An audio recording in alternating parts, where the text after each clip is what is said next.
Salutare tuturor! Astăzi eu vă voi arăta cum cu ajutorul site-ului oficial dhl.de poți găsi lucru în regiunea în care tu te afli. Nu e neapărat Germania.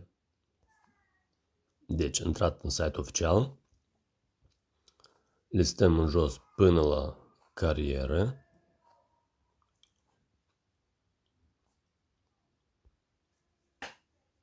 Așa, putem selecta limba care nouă ne convine. Apăsăm aici.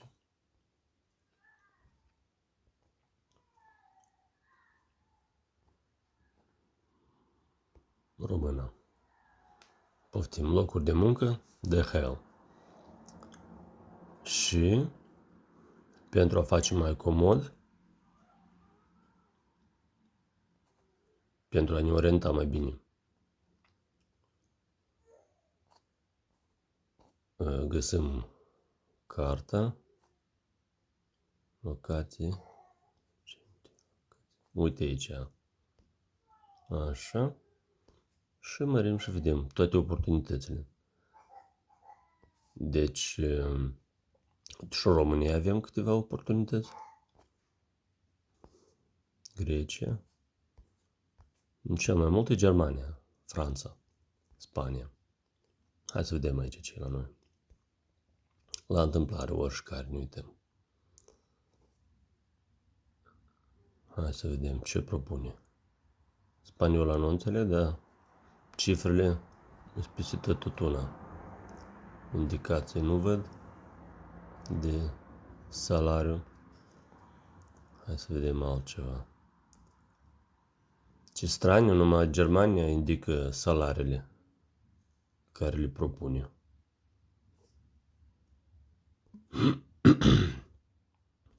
Deci, ca să vă fie clar. Nu știu că sunt.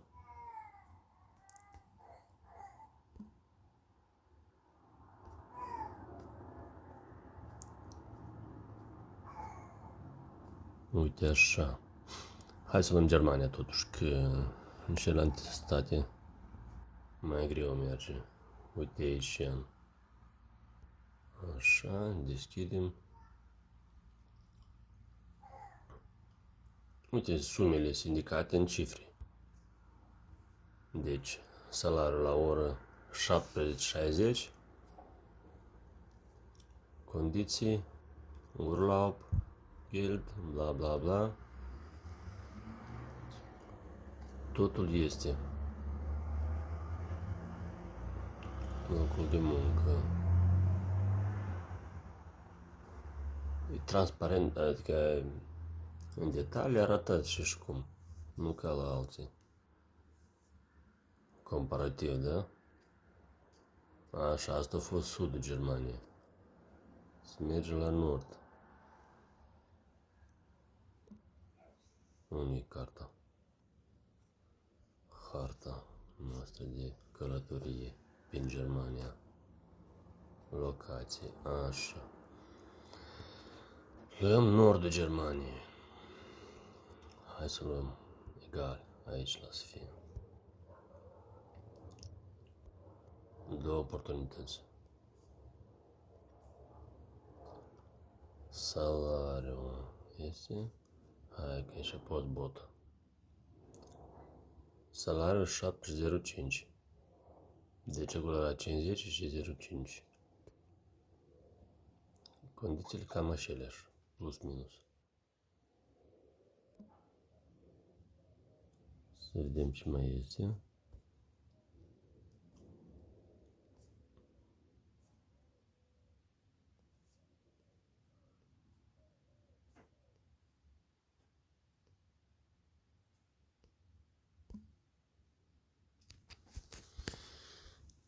Da, de harta.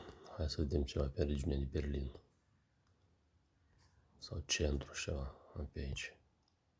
Două oportunități. 16,37. Post bot. Deci aceeași poziție. 16,37. Vedeți diferența, da? Tariful este regional, deci nu este un tarif stabil pe toată Germania.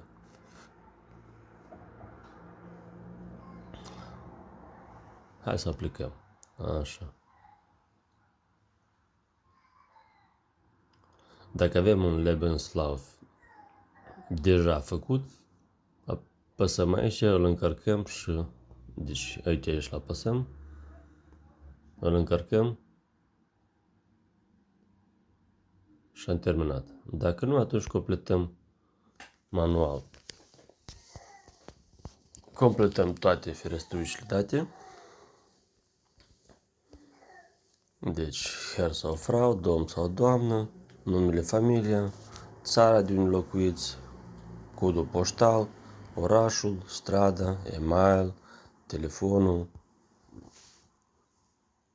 Dacă scrie Ausweis asta la dorințe, deci trebuie să menționezi, ești european sau nu, data nașterii, ce limbi vorbești, limba ta de comunicare pentru a-ți face termin cu o persoană care vorbește aceeași limbă. De exemplu, în cazul nostru, rumeniș. Bifez aici. Ai fost recomandat de un lucrător de-al nostru? Apeși ia. Menționez că eu ți-am arătat.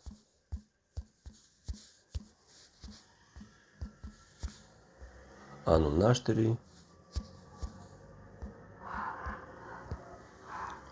Și mai departe totul sunt opționale. Unde scrie Auswahl, poți răspuns, poți nu răspuns. Apeși Weiter și primești un termin unde tu vei veni și vei povesti despre tine. Îți vor povesti, îți vor spune regulile, diferite nuanțe către angajare. Deci dacă doriți să vă angajați la DHL, Deutsche Post, da? Pe tot teritoriul Germania, Franța, egal, Spania am văzut că sunt oportunități. Intrați pe site-ul oficial, carieră și vă alegeți regiunea care vă trebuiește, completați toate datele, alegeți anume locația care e mai aproape de voi și depuneți toate, completate tot ce trebuie de completat aici și vă să va veni o listă de documente care trebuie să o aveți. Cu lista de documente veniți la primul termin. Deci dacă v-a fost de util, vă rog să menționați că de la mine ați aflat asta. Deci bifăm ea. Scriem Timușilii 1980 și asta va fi o mulțumesc pentru mine. Că vouă indiferent. Adică asta nici nu vă încălzește, nici nu vă rășește. Dar mie mi-e un plus. Că dacă vă angajați și menționați sunteți de la mine, atunci eu o să am un plus în firmă.